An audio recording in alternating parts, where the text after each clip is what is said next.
Hello everyone, welcome to the another episode of No Role My Season 3. Today we have with us Vijay Kumar Yadav sir with us. He is a BTech 2014-18 graduate from NIFTM. After his graduation, he got a campus placement at Scooby Peck Product Private Limited as a research development engineer. After working for a year over there, he switched to Wiggles India and he was awarded as an Employee of the Year and got promoted as a department head in just a span of 3 years. Hi Vijay sir, how are you? Hi Ayush, how are you? And thank you. I am good. It's great having you here. So, share your 4 year experience at NIFTAM and since you came from a village background, so what all the challenges you faced with respect to your academics and other things, and how did you manage to overcome them? So first of all, I would like to thank you. You have given me a great opportunity to share my academic knowledge and my professional knowledge. I will start from my the academic because I learned so many things from there. And I came from the small village that is named the village Loharwada. And because in the village I learned so many things, and my background is totally the farmer, and I farmer is like the primary processing of the food. So I came from there, and I came into Nipton. So I got so many difficulties, and it's not like difficulties. It's totally new for me, and because of that, I'm here. So first of all, like in the 4 year, my journey is totally different because in my schooling, I studied in the Hindi medium completely. In Hindi medium, not like the normal language. In the physics, chemistry, and math is totally in the Hindi. Like the if I will say like one chapter name is the solution. That is name is like the William, something like that. So like in the BTech, so when I came, so I totally felt like how will I convert my complete language from Hindi medium to English medium? I didn't know anything that time. So I totally changed when came to Niptam, and first I see like how can I improve my language and how can improve my knowledge. So I got many platform, and I also in my and what should I say, like my the friend circle, they are helped me a lot. Like I will like to introduce a name also, like the Vibhuti Mittal, Paras, Bharatraj Poi, Dipanshu Pandey. They helped me a lot, and Mohit Chaudhary also, because they helped me a lot in during my the classes study that time. So I didn't know anything in about what I was studying, and like if I am studying like the soil chapter, so I didn't know in Hindi, sorry, in English, what is the meaning of the soil. So but I converted in the Hindi, that is the meaning of the it's called like है कि ये तो मिट्टी है हमारी. तो इसके बारे में उस टाइम पे मुझे बहुत डिफिकल्टीज मिला, और मुझे इसको कन्वर्ट भी किया completely. So that's totally new journey था मेरे लिए. और सेकंड थिंग कि जैसे मैंने गांव के अंदर मुझे जितने भी चैप्टर थे, जितना भी मेरा स्कूलिंग रहा है, मेरा हिंदी मीडियम में रहा, उसके बाद मुझे इधर एकेडमिक में आया. तो एकेडमिक में आते मुझे लैंग्वेज बैरियर सबसे बड़ा ज्यादा बैरियर लगा. तो और वो बैरियर ऐसा था कि मुझे कन्वर्ट करने में बहुत डिफिकल्टीज आई उसके अंदर उस टाइम पे. उस डिफिकल्टीज को मैंने कैसे कन्वर्ट किया वो मैं आपके साथ शेयर करना चाहूंगा. क्योंकि उस टाइम पे फर्स्ट सेमेस्टर के अंदर ऐसा हुआ कि मुझे कुछ भी समझ में नहीं आ रहा था कि मैंने ऐसा मौका. एक बार ऐसा टाइम भी है कि मैं कैंपस से वापस जाना चाह रहा था. मैंने उसके लिए लीव एप्लीकेशन फॉर्म होता है वो भी मैंने फिल कर दिया था, एंड कि मुझे अभी नहीं रुकना है इधर, क्योंकि मुझे नहीं पता था कि एक्चुअली इंजीनियरिंग क्या होती है हिंदी मीडियम में, वो इंग्लिश मीडियम में होती है. तो उस टाइम पे फिर उसमें जो सर्वे रहा है मेरे मम्मी पापा एंड सिस्टर का और भाई का रहा सबसे ज्यादा, कि आपकी जैसे फीस जी थी हमारे की उस टाइम पे फीस भी हाई थी एक्चुअली में. 93,000 समथिंग था. तो पापा ने बोला कि एक्चुअली में कोई एक बार एक काम करो, आप निपटम से आओ मत, उधर ही रहो 6 मंथ. ऐसे मान ला कि इस बार प्याज लगे थे, इस बार ऐसे मान ला कि प्याज ओलावृष्टि हो गई है, और कोई बात नहीं, हम 6 मंथ का कोई भी खेती था भूल जाएंगे, लेकिन वहां पे रुको. तो वो एक मेरे लिए एक मोटिवेशन पॉइंट ऑफ था कि एक्चुअली में घर वाले मुझे इतना सपोर्ट कर रहे हैं तो मैं क्यों छोड़ के जाऊं. तो उस टाइम पे मैंने एक ही चीज ठान लिया कि मेरे लिए काला अक्षर भैंस बराबर है. मुझे नहीं मालूम इंग्लिश क्या ये वर्ड क्या है क्या नहीं है, लेकिन मैंने उनको सबको रट लिया। और उस टाइम पे कि मेरा सबसे इम्पोर्टेंट ये पॉइंट ये था कि कैसे उनको याद किया जाए, कैसे कन्वर्ट किया जाए। उस टाइम पे एक विमल मेरा दोस्त था, विमल कुमार अभी भी है। और उस टाइम पे हम दोनों लाइब्रेरी जाया करते थे। लाइब्रेरी जाने के बाद में हम पढ़ते थे एक्चुअली में कि कैसे ट्रांसलेट करें, मतलब हिंदी लैंग्वेज को इंग्लिश लैंग्वेज में कैसे ट्रांसलेट करो, क्या पढ़ा रहे हैं। तो उस टाइम पे हमने बहुत लाइब्रेरी में जाके थोड़ा सा सपोर्ट लिया, सीनियर से सपोर्ट लिया। एंड मेरे दोस्त थे, मतलब विभूति हो गई एंड पारस हो गया, मोहित हो गया, गौरव पटेल है, भरत राज पुरोहित है। उन्होंने क्या कि एक मिलके हमारे को बहुत सपोर्ट किया कि कैसे तुझे इंग्लिश में कन्वर्ट करना है। ये तो मेरा हो गया कि लोरवाड़ा से इधर आया, डिफिकल्टीज मेरी क्या हुई। एंड अदर चीज की मुझे निफ्टम से 4 ईयर के अकेडमी में मुझे लर्निंग क्या मिला, ये बहुत बड़ा इंपॉर्टेंट पार्ट है। क्योंकि मैं सीधा एक गांव सेक्टर से आया था। उस टाइम पे मुझे कुछ भी नहीं पता था, लेकिन उन्होंने मेरी लाइफ चेंज की है। वो इसलिए चेंज की कि उन्होंने जो डॉक्टर अजीत सिंह संघ सर है, उन्होंने एक जो सिलेबस क्रिएट किया था, एक बड़ा सोच समझ के सिलेबस क्रिएट किया था। क्योंकि निफ्टम का नाम में ही एक एंटरप्रेन्योर वर्ड छुपा हुआ है। तो वो एंटरप्रेन्योर कैसे बनना है, कैसे आगे जाके आज के 40 साल के बाद में हमारे जो स्टूडेंट जो निफ्टम में से जो निकल के जाएंगे वो एज खुद इंटरप्रेन्योर बनेंगे, उसके हिसाब से उन्होंने एक सिलेबस क्रिएट किया था। सिलेबस के साथ एक इन्वायरमेंट क्रिएट किया था उन्होंने। तो इसमें included all the management subject. मैं बोलूंगा कि अकाउंट्स टीम का जैसे आता है, अकाउंट्स हो गया, फाइनेंस हो गया, मार्केटिंग हो गया, सप्लाई चेन हो गया, लाइक इलेक्ट्रिकल इलेक्ट्रॉनिक्स, सबका एक इम्पोर्टेंट रोल है एक एंटरप्रेन्योर के पॉइंट ऑफ व्यू से। मैं ये नहीं बोलूंगा कि आज हम किसी अच्छी कंपनी में चले जाते हैं, वहां पे क्यूए का पोस्ट मिलता है, आरएनडी का पोस्ट मिलता है, वहां उसका इतना लिंक नहीं है। लेकिन एज ए एंटरप्रेन्योर होने के नाते हमारा एक बड़ा लिंक है उसके पीछे। तो वो आगे मैं एक्सप्लेन भी करूंगा। तो मेरे लिए बहुत अच्छा एक्सपीरियंस रहा है निफ्टम के अंदर, और मेरे बहुत सारे दोस्तों का अच्छा सपोर्ट रहा है। और मैं सबसे ज्यादा धन्यवाद कहना चाहूंगा मेरे निफ्टम के जितने भी प्रोफेसर्स हैं, उनका सबसे बड़ा नाम लेना चाहूंगा। जैसे सपना मैम है, सारिका मैम है, विंकल अरोरा सर हैं, अंकुर ओझा सर हैं, सुनील पारिक सर है, बहुत सारे, नीरज सर ऑल्सो। एंड उन्होंने इतना सपोर्ट किया है कि मैं क्या बताऊं, कि उन्होंने मुझे ग्रो करने के लिए, और मेरे ऐसे उन्होंने एक लैंग्वेज को बैरियर नहीं माना। उन्होंने मुझे जो लैंग्वेज में आया उन्होंने मेरे को समझाने की कोशिश किया उस टाइम। और आज जितना भी आया है उन्हीं की वजह से है। तो थैंक्स ऑल द प्रोफेसर्स जितने निफ्टम्स के हैं, उन्होंने मेरे लिए बहुत सपोर्ट किया उन्होंने। और जितने मेरे दोस्त रहे हैं, उन्होंने मेरे को बहुत इतना सपोर्ट किया कि आज भी मैं, जब भी मेरी बात आती है तो मैं उन सब दोस्तों का नाम लेता हूँ कि आज जो भी हूँ मैं उन दोस्तों की वजह से हूँ। Yes. That was a great story, sir. I hope it will be motivational for many of the students out there. Uh, Sir, as a food technologist, what do you think is the correlation between human food product and a pet food product? And if you see this pet food product as an industry, then what are the opportunity available out there from business perspective as well as from the job perspective? Yes. Actually, this is a nice question. Many students actually ask me, and sir, actually you are in the pet food line. So should I come or not? Should I join or not? My career is there or not? There is many questions they ask. But I think their question is correct. Because they don't know what is the pet food. Because when I joined the pet food line, same question also with me. Actually, I also surprised like pet food के भी actually different products होते हैं क्या? Biscuit भी उनका होता है क्या? उनका भी एक्चुअली बोन था। मैं एक्चुअली जब मैंने ज्वाइन किया था इसको भी, तो उस टाइम पे मैं मतलब घबरा गया था कि एक्चुअली बोन को देखे कि दैट इज रियल बोन या this is made by the any other ingredient like the rice flour, corn flour and starch everything. तो तब मुझे जाके पता लगा एक्चुअली के अंदर कि एक्चुअली में ह्यूमन सेक्टर में एंड पेट फूड सेक्टर में कोई डिफरेंस नहीं है। लेकिन कुछ लिमिटेड इंग्रेडिएंट्स है जो हम पेट को दे सकते हैं, लेकिन वो ह्यूमंस उनको कंज्यूम कर सकते हैं, लेकिन पेट को नहीं दे सकते हैं। जैसे एग्जांपल बोल दो, पीनट बटर हो गया, वो ह्यूमन पेट को नहीं दे सकते। व्हीट फ्लावर हो गया, वो पेट को नहीं दे सकते हैं। इन लॉन्ग टर्म के लिए उन दोनों को इफेक्ट आता है। तो ये बहुत सारे इंग्रेडिएंट्स होते हैं।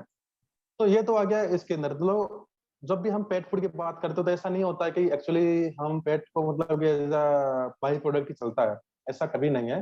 पेट फूड को एक्चुअली जो पेट फूड में डालते हैं जैसे ह्यूमन ग्रेड इंग्रेडिएंट्स से बनाया जाता है, डिफरेंट डिफरेंट यूएसपी मार्केट में है कि जो से मार्केटिंग स्ट्रेटेजी रहती है। तो हमको डिफरेंट प्रोडक्ट मार्केट में लॉन्च कर सकते हैं, ह्यूमन का भी एंड पेट का भी। तो बीच में कोरिलेशन ये मैं यही बोलूंगा कि टेक्नोलॉजी सेम है, टेक्नोलॉजी में कोई डिफरेंस नहीं है।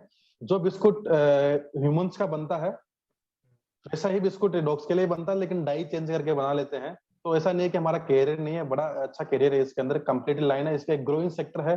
Pet food totally total growing sector India के अंदर। यदि कोई भी पेट फूड फूड टेक्नोलॉजी इधर आके अच्छा डेवलप करता है, अच्छी R&D करता है, अच्छा प्रोडक्ट मार्केट में लेके आता है, जो हमारा 99% अभी मार्केट में जो फूड वाला इम्पोर्ट हो रहा है, तो कोशिश हम यही करेंगे कि जितना ही फूड है इंडिया में प्रोड्यूस हो। और एक्चुअली एक साइकिल है, जिस सेक्टर से मैं आया हूँ और उस जिस सेक्टर से मुझे बैकग्राउंड मिला है, निपटम का जो बैकग्राउंड मिला है, उसको वो एक चेन जो बोलते हैं वो चेन कंप्लीट होती है। बिकॉज आज हम इंडिया में मैन्युफैक्चरिंग प्लांट डालेंगे, आज हम अच्छा ग्रो करेंगे, it is totally new sector in pet food line, क्योंकि totally based on the agriculture sector. क्योंकि एग्रीकल्चर तभी बढ़ेगा जब हमारा प्रोसेसिंग बढ़ेगा, और प्रोसेसिंग तभी बढ़ेगा जब इंपोर्ट रुकेगा, और इंपोर्ट तभी रुकेगा जब हम R&D अच्छा करेंगे। और R&D अच्छा करेंगे कि R&D इन सेक्टर, दोनों सेक्टर हो गया, कि ह्यूमन सेक्टर भी हो गया हम और पेट फेट सेक्टर भी हो गया। तो पेट दोनों में इक्वल है। आज मालूम है, आज लॉकडाउन के बाद में पेट पॉपुलेशन कितना बढ़ गया है, और वो इसलिए बढ़ा कि एक्चुअली में पेट अडॉप्ट बहुत हो रहे हैं, और पेट अडॉप्ट हो रहे थे, हर कोई पेट को अपना बच्चे से ज्यादा मानते हैं। तो वो अपने बच्चों को बेस्ट फूड देना चाहते हैं। तो बेस्ट फूड में हमारे जितने ह्यूमंस वाले इंग्रेडिएंट होते हैं वो ही आते हैं, लेकिन उनका एक लिमिट डोज होती है, उनका एक क्राइटेरिया होता है, उनको टेक्नोलॉजी क्राइटेरिया आता है। मैं बोलूंगा ऑन बेक हो गया है, एक्सट्रूजन हो गया है, रिटोर्ट हो गया है, और हमारे जो कंप्लीट बेवरेज लाइन हो गई है, वो सब पेट लाइन में भी आता है। तो मैं कोई डिफ्रेंशिएट नहीं है उसके अंदर, बोथ आर द सेम। बस आपको क्या न्यूट्रिशन पॉइंट ऑफ व्यू से है, वो आपको थोड़ा डिफरेंट पड़ता है। और मैं इतना बोलता हूँ कि एक एग्जांपल लाइव बता रहा हूँ आपको, पेट फूड का R&D थोड़ा डिफिकल्ट पड़ता है ह्यूमन R&D से। वो अच्छा। इसलिए कि एक पेट जो होता है, हम क्या करते हैं, डिफरेंट डिफरेंट जगह से फूड सोर्स करते हैं। जैसे मैंने ब्रेकफास्ट लिया, लंच लिया, डिनर लिया, आज मैंने किसी और जगह से लिया, आज कुछ और से, तो हमारा न्यूट्रिशन डिफरेंट डिफरेंट सोर्सेज होते हैं। लेकिन पेट का ऐसा नहीं होता, पेट का दो ही टाइप का था, एक वेट फूड हो गया या ड्राई फूड हो गया। तो आपको कंप्लीट एंड बैलेंस फूड देना होता है।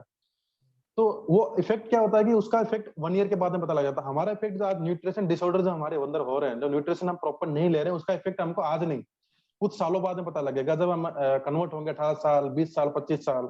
बोलते हैं ना कि आज नहीं, बहुत बार बोलते हैं अभी कुछ ध्यान मत दो अपनी हेल्थ के ऊपर, आपको बुढ़ापे में पता लगेगा। क्योंकि पेट की लाइफ इतनी नहीं होती, पेट की लाइफ ओनली 12 मंथ 12 ईयर से लेके 18 ईयर तक ही होती है। तो आपको ग्रो बहुत जल्दी देखने को मिल जाएगा उनको, और जो भी न्यूट्रिशन डिसऑर्डर तो जल्दी देखने को मिलता है। तो जो भी फूड बनाते हैं, उस फूड को हमको कंप्लीट एंड बैलेंस बना के देना होता है। तो R&D थोड़ी डिफिकल्ट होती है। जिसने पेट फूड सेक्टर में R&D किया है, वो ह्यूमन सेक्टर में बोलता हूँ थोड़ा इजीली R&D में शिफ्ट हो सकता है। क्योंकि रीजन क्या है कि हमको न्यूट्रिशन का नॉलेज होना बहुत जरूरी है। न्यूट्रिशन का नॉलेज होगा हमको, जैसे बोलूंगा कि एक डॉग का है, डॉग की डाइट बनाते हैं, डॉग की डाइट जिसने बनाई है वो अच्छे R&D कर सकता है, और वो हमारे ह्यूमन की डाइट भी अच्छे बना सकता है। थोड़ा सा डिफरेंट डिफरेंट सेक्टर आ जाता है, डिफरेंट भी रिक्वायरमेंट आ जाती है। हम्म। तो ये बिग सिनेरियो है पेट फूड लाइन का, ह्यूमन लाइन का। और आपका लास्ट क्वेश्चन ये था कि एज ए फूड टेक्नोलॉजिस्ट इसमें अपना क्या भविष्य देख सकता, तो मैंने बताया ही है, एक बहुत बड़ा अपॉर्चुनिटीज है और ग्रोइंग सेक्टर है। यदि हम इस सेक्टर को बदलेंगे, आज जिस सेक्टर के लिए निपटम का नाम लिया गया है, वो सेक्टर में बेस्ट ऑप्शन है कि इधर आके हम अपना इंडिया का जो कल्चर है उसको बढ़ा सकते हैं, ग्रोइंग इंडस्ट्री को बढ़ा सकते हैं। Because of the primary processing को सेकेंडरी प्रोसेसिंग कन्वर्ट करने का एक दूसरा ऑप्शन भी है। ह्यूमन सेक्टर ऑलरेडी है, लेकिन दूसरा सेक्टर भी है पेट फूड सेक्टर, उसमें भी हम बढ़ा सकते हैं। वही व्हीट फ्लावर किसान से आता है, वही व्हीट फ्लावर ह्यूमन के बिस्कुट में भी जाता है, वही व्हीट फ्लावर इधर जाता है। वही जो ओट्स होता है वही ह्यूमंस का रहता है, वही डॉग्स का होता है। देर इज नो डिफरेंस, बस only requirement of the dogs there is totally different. So like doses we are see like the how and we said that is totally different. I completely agree with you, sir, and it was quite insightful.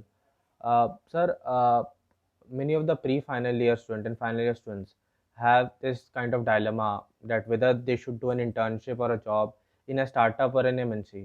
So, what is your take on this? That one, whether one should join a startup or whether one should join an MNC, and what are the pros and cons of joining either of them? I think Ayush बहुत अच्छा question है, और I think बहुत बड़ा, not like the निपटम का ही बहुत सारे में से स्टूडेंट पूछते भी हैं। कि सर हमको क्या करना चाहिए। बहुत सारी कंपनीज आती है, वो स्टार्टअप कंपनी भी है, एमएनसी कंपनी भी आती है। बहुत सीनियर्स सजेस्ट करते हैं कि स्टार्टअप कंपनी में जाओ, बहुत सीनियर सजेस्ट करते हैं कि एक्चुअली में एमएनसी कंपनी में जाओ। डिफरेंट सेक्टर भी है और अपना इंटरेस्ट भी है। मैं अपना एग्जांपल दूंगा मैं, और अपना एग्जांपल देते हुए मैं समझाने की कोशिश भी करूंगा कि एक्चुअली में क्या करना चाहिए। एमएनसी मिलती है, जाइए, उधर कोई प्रॉब्लम नहीं है। यदि उधर भी हम सिलेक्शन ले सकते हैं, उधर भी हमको अपॉर्चुनिटी मिलती है तो वहां भी हम जा सकते हैं। लेकिन मैं प्रायोरिटी जो बोलते हैं, प्रायोरिटी जैसे यदि आपको लाइफ में यदि ग्रो करना है, लाइफ में यदि आपको सक्सेस जल्दी पाना है, लाइफ में आप स्टार्टअप से स्टार्ट कीजिए। यदि आप चाहते हो कि आपको 1 से लेके 100 की जो गिनती होती है, 1 से लेके 100 की गिनती आपको सीखनी है इन द फूड लाइन, तो आप स्टार्टअप कंपनी में जाइए। यदि आपको 100 से स्टार्ट करना है तो आप एमएनसी कंपनी में जाइए। ये 1 से 100 और 100 से 1 का मैं एग्जांपल देता हूँ। 1 से 100 का मतलब ये होता है कि मैं एग्जांपल थोड़ा कन्वर्ट कर देता हूँ इसको, 1 से 10 बोलता हूँ। 1 से 10 से के बाद में ही हमारा न्यूमेरिक जो वर्ड होते हैं ना, 1 2 3 4 से 11 12 13 में बनता है, इन्हीं से सब कुछ बनता है। ठीक है, तो उसके बाद में एमएनसी कंपनी का मैं एग्जांपल आ रहा है इधर। तो जो भी एक्चुअली एमएनसी कंपनी है, उन्होंने उस एमएनसी तक पहुंचने के लिए बड़े स्ट्रगल किए हैं, और बड़ा उन्होंने अपना जो वर्क इन्वायरमेंट था, अपना वर्क एक्टिविटी थी, उन्होंने चेंज कर करके एक स्टैंडर्डाइज फॉर्मेट सेट किया उन्होंने अपने रिक्वायरमेंट के हिसाब से। तो जो जर्नी उनकी जो थी, वो जर्नी 1 से लेके 100 तक थी, और हमको जो ऑप्शन मिला है 101 से स्टार्ट करने का। तो 101 से स्टार्ट करने का जो हमको मौका मिला है, उस टाइम पे हम उनको एज ए हेड, यदि हमको बेस्ट पोजीशन पर जाना है, तो हमको नहीं पता 1 से लेके 100 तक क्या प्रॉब्लम आई थी, उस प्रॉब्लम के अगेंस्ट में हमने क्या सॉल्यूशन लिया है, उन एमएनसी कंपनी ने उस टाइम पे क्या सॉल्यूशन लिया था, वो किसी को ही नहीं पता। यदि हम स्टार्टअप में काम करते हैं, तो स्टार्टअप में 1 से लेके 100 तक जो गिनती होती है, उसके बारे में हमको एक एक पता है, प्रो एंड कॉन्स अच्छे से पता है, हमको अच्छा ऑप्शन, हाँ रिस्क एक उधर है कि ये स्टार्टअप अच्छे से आगे कैसे काम कर पाएगा। लेकिन उस जगह मैं बोलता हूँ, यदि हम अच्छा दिल से मेहनत करेंगे उधर, तो वो स्टार्टअप कुछ ना कुछ दिन जाके एमएनसी कंपनी बनेगा ही बनेगा। और आप जो एमएनसी कंपनी में ग्रोथ है, मैं आज बोलता हूँ कि आपकी सैलरी थोड़ी कम रहेगी, आपका जो ग्रोथ रेट है थोड़ा कम रहेगा स्टार्टअप के अंदर। लेकिन मैं एग्जांपल कंपेयर करके बता दूंगा कि जो नॉलेज, जो आपका नॉलेज गेनिंग का जो ऑप्शन है आपका स्टार्टअप से एमएनसी कंपनी बहुत ज्यादा डिफरेंट रहेगा। उन्होंने ग्रोथ आपका 3 ईयर में 4 ईयर में करेंगे, आप, मैं बोलता हूँ कि 2 ईयर में करके दिखा दोगे, यदि आप दिल से मेहनत करोगे। रीजन यही है कि आपको different different area, different different departments में काम करने का मौका मिलता है। दूसरा चीज, उस डिपार्टमेंट में काम करते करते आपको उस टाइम पे डिफरेंट डिफरेंट प्रॉब्लम्स भी आती है, और उस प्रॉब्लम्स का सॉल्यूशन आपको ही देना है। उसके लिए कोई डिफरेंट डिपार्टमेंट्स नहीं है, उसके लिए डिफरेंट सीनियर्स नहीं है। यदि आपने सॉल्यूशन अच्छा दिए, आपने एकेडमिक में अच्छा करा, आपने डिफरेंट डिफरेंट केस स्टडी पढ़ी है, डिफरेंट डिफरेंट आपने नॉलेज गैदर किया, उस टाइम पे आपने एक बेटर वे दे दिया उस टाइम पे, तो आपको एक डिफरेंट नॉलेज मिलता है उस टाइम पे। तो मैं कभी भी ये बोलूंगा, मैंने एक डिफरेंट एग्जांपल दिया है, आपको क्या करना है दैट इज ऑन यू। जो भी जितना भी आपके जूनियर्स में जितने भी जूनियर्स हैं, आपको क्या सिलेक्शन लेना है is totally depend on you. But आपको अपना करियर कैसे सेट करना है, आपको लंबे रेस का घोड़ा बनना है या छोटे रेस का घोड़ा बनना है, आपके ऊपर है। तो मैं सजेस्ट करूंगा कि स्टार्टअप में जाइए। स्टार्टअप में बहुत कुछ सीखने को है, आपको सब कुछ सीखने को मिलेगा। आप बेस्ट आर&डी पर्सन बन सकते हो, बेस्ट क्यूए पर्सन बन सकते हो, बेस्ट क्यूसी पर्सन बन सकते हो, बेस्ट आर&डी पर्सन बन सकते हो, बेस्ट सप्लाई चेन का मैनेजर बन सकते हो, बेस्ट मार्केटिंग बन सकते हो, यदि आपने स्टार्टअप में काम किया तो। और आप एमएनसी में काम किया आपने, तो एमएनसी काम करने के बाद में आपको थोड़ा सा लिमिटेशन आ जाएगा। उधर भी अच्छा है, आपको इन्वायरमेंट अच्छा, सीनियर पर्सन अच्छा मिल गया तो आपको सीखने को मिल जाएगा। लेकिन आपको वो प्रॉब्लम नहीं मिल पाएगा जो कंपनी ने, उसने एमएनसी बनने के लिए जो लाइन थी, जो स्टेजेस थी, जो स्टेजेस में हमने जो पार किया है, वो प्रॉब्लम का सॉल्यूशन नहीं मिलेगा। और एक्चुअली इसका एक आंसर मैं एक और देना चाहूंगा कि निफ्टम के बीच में एक वर्ड लिखा हुआ है, एंटरप्रेन्योर।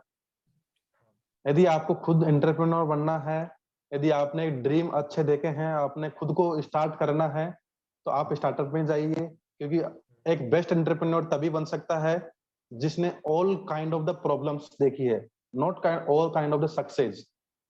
सक्सेस हर किसी को मिलता है, लेकिन सक्सेस के बाद में जो प्रॉब्लम्स के बाद में जो डाउन जाता है ना, डाउन के बाद में एकदम से जिसने खड़ा किया है, वो एक बेस्ट एंटरप्रेन्योर बन सकता है।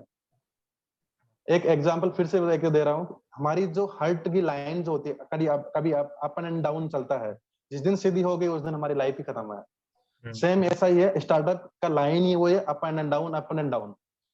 क्योंकि उसके अंदर जब अपना डाउन आए उस टाइम में अप कैसे जाना है ये स्टार्टअप सिखाता है, हमारी टीम सिखाती है, टीम टुगेदर कैसे सिखाते हैं उस टाइम का हमको आता है। लेकिन एमएनसी कंपनी में थोड़ा सा वो डिफिकल्टीज होती है। वहां पे भी ग्रो करने के बहुत सारे ऑप्शन है, लेकिन डिफिकल्टीज आ सकती है। कोई कैसा ग्रो करता है, कोई कैसे, लेकिन ऑप्शन एज जो बोलते हैं नींव मजबूत करनी है तो वो इधर से है। Sir, it was quite elaborative and insightful for all of us. Now, coming to the end of the interview, do you have any message for the fellow Niftamites? Yes yes yes yes. तो पहले तो मैं यही बोलूंगा कि मेरा difficult time is जो था, मेरा जर्नी तो था। जितने मेरे जूनियर्स हैं, जितने में उन कभी भी निपटम में आने के बाद में घबराना नहीं है। जो बैकग्राउंड जो आ रहे हैं, विलेज बैकग्राउंड से आ रहे हैं, जो हिंदी मीडियम के बैकग्राउंड से आ रहे हैं, पहले मैं सबको मैसेज देना चाहूंगा वन बाय वन। पहले मैं एक्चुअली जो मीडियम जो है, जो मैसेज देना चाहूंगा, मेरा ऐसा था कि सच बताऊंगा कि मुझे इंग्लिश का कुछ भी नहीं आता था मेरे को। और आज जितना भी है, जिस सेक्टर में मैं काम कर रहा हूँ, एक प्रोफेशनल लाइफ में जो काम कर रहा हूँ, पूरा कंप्लीट कॉर्पोरेट सेक्टर के अंदर, यदि आपके पास नॉलेज है ना, तो लैंग्वेज इतना बैरियर नहीं बनता है। आप फर्स्ट सेमेस्टर के अंदर आपको माना कि आपको फर्स्ट सेमेस्टर में थोड़ी सी डिफिकल्टीज आएगी, सेकंड सेमेस्टर में डिफिकल्टीज आएगी, लेकिन उस डिफिकल्टीज के अंदर अपना रास्ता मत बदलना। जैसे मैं भी रास्ता बदलने जा रहा था, लेकिन मेरे घर वालों की वजह से, मेरी फैमिली की वजह से उन्होंने मेरे को सपोर्ट किया। उन्होंने बोला कोई बात नहीं, जो भी नुकसान हो रहा है या हमने जितना भी पेमेंट जितना भी दिया है, जो मैंने उस टाइम पे दिया था, कोई बात नहीं। तो वो जो मुझे सपोर्ट मिला है, वैसा सपोर्ट आप भी करें। आपको डिमोटिवेट नहीं होना उस टाइम पे। आप कोशिश करो कि बेस्ट करो और बेस्ट अपना इनपुट दो। आप लैंग्वेज को अपना बैरियर मानो ही नहीं। आगे जाके लैंग्वेज कभी बैरियर बनती नहीं। हाँ, इतना इंग्लिश सीख लो कि आप किसी सामने वाले इंसान से आप बात कर रहे हो, तो उसको इंग्लिश नहीं हिंदी नहीं आती है, तो आप उनको अच्छे से कम्युनिकेट कर पाए, अपनी बात अगले वाले तक पहुंच पाए, उसकी बात आपके पास आए, आप दोनों समझ पाए। एक मैसेज मेरा उनको है। दूसरा चीज, मैं मैसेज देना कि मेरा ग्रोथ इतना क्यों हुआ है और मुझे ऑल सेक्टर का नॉलेज क्यों है। और दूसरा चीज की एक कहाँ से आया, तो मेरा एक्चुअली ये था कि जब भी मेरे को निपटम में था, तो जो हमको छुट्टियां मिलती थी, मैं कभी घर नहीं गया था। जब भी मौका मिलता था, मैं सौरभ गुप्ता सर थे, हमारे सीनियर्स थे, तो मैं क्या करता, इंटर्नशिप करता था हमेशा। तो मुझे मुझे मालूम था कि मेरा लैंग्वेज सबसे बड़ा बैरियर है, मैं इससे तो जीत नहीं सकता, तो लेकिन मेरा जो एक्सपीरियंस, मेरा प्रैक्टिकल एक्सपीरियंस है, मैं उससे जीत सकता हूँ। तो मैं कभी भी घर नहीं गया। मैं घर जाने के बाद तो मैंने एक ही काम किया, मैं इंटर्नशिप ज्वाइन किया। मैंने डिफरेंट डिफरेंट सेक्टर्स में इंटर्नशिप की है। तो उस इंटर्नशिप की वजह से मुझे आज आउटपुट मिल रहा है।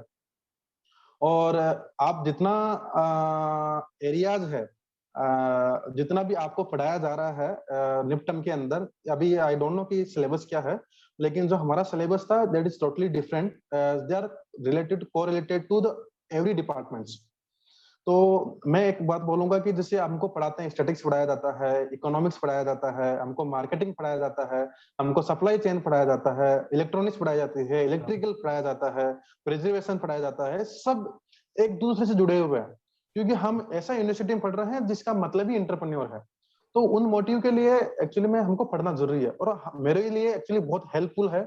मुझे फाइनेंस डिपार्टमेंट हेल्प हो रहा है, मुझे अकाउंट डिपार्टमेंट हेल्प हो रहा है। मुझे कोई ये नहीं बोल सकता कि आपको लेजर के बारे में है, बैलेंस शीट के बारे में है, प्रॉफिट एंड लॉस के बारे में है। यदि मैं जो हेड ऑफ द डिपार्टमेंट आज काम कर रहा हूँ, तो मुझे एक्चुअली पता होना चाहिए ये प्रोडक्ट मुझे कितना प्रॉफिट देगा, कितना लॉस देगा। I know कि in MNC companies there are different sector, different departments. They know like the what is the profit ratio and what is it.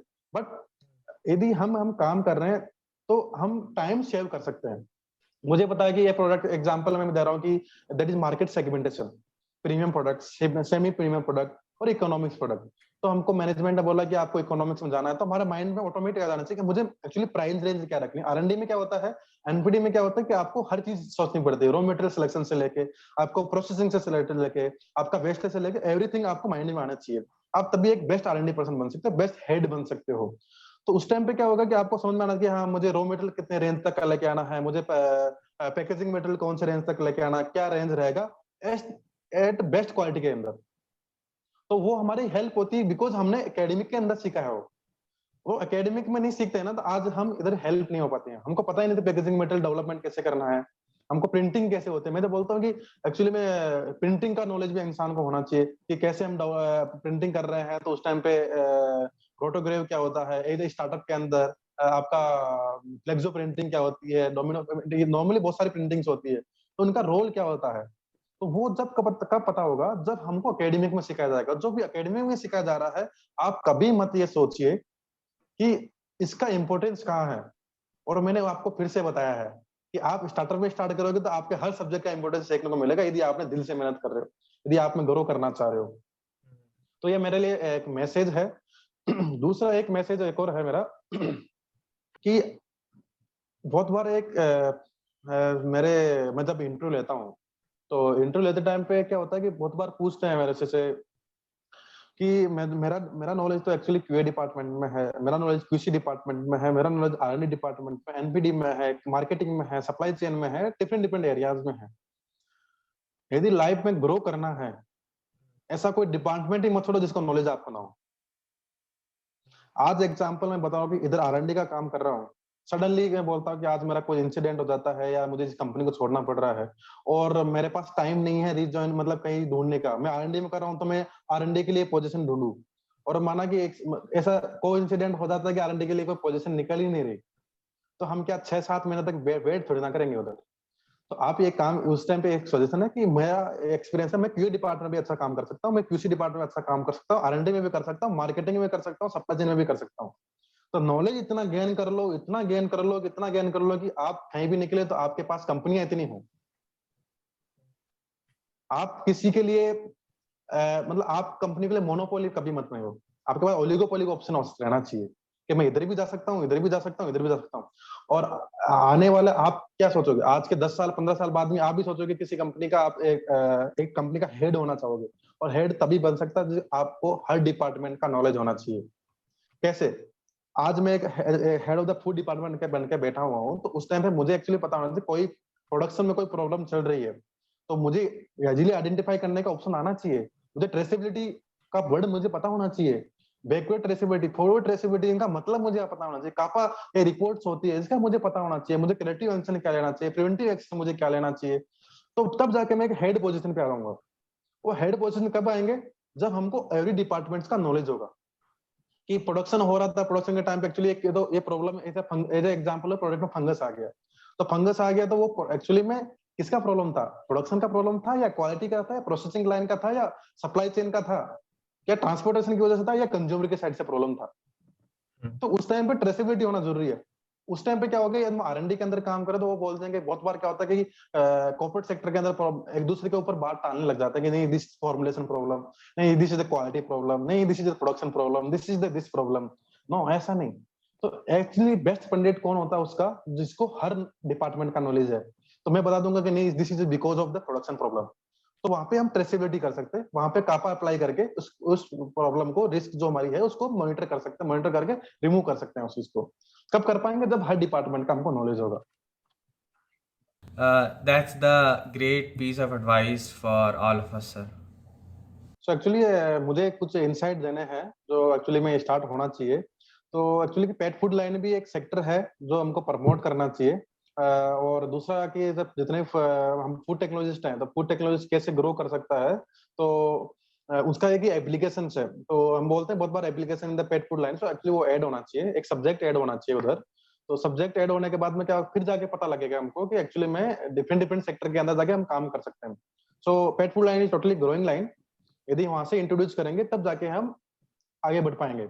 तो तभी आगे बढ़ पाएंगे जब हमारा उधर से एकेडमिक लाइन से ही हम कुछ सीख के आएंगे, न्यूट्रिशन से सीख के आएंगे। ये टेक्नोलॉजी पेट फूड लाइन में कैसे डिफरेंट है, जैसे लाइक बोल रहा हूँ on bake technology and retort technology, extrusion technology, there are different different technology are available in India.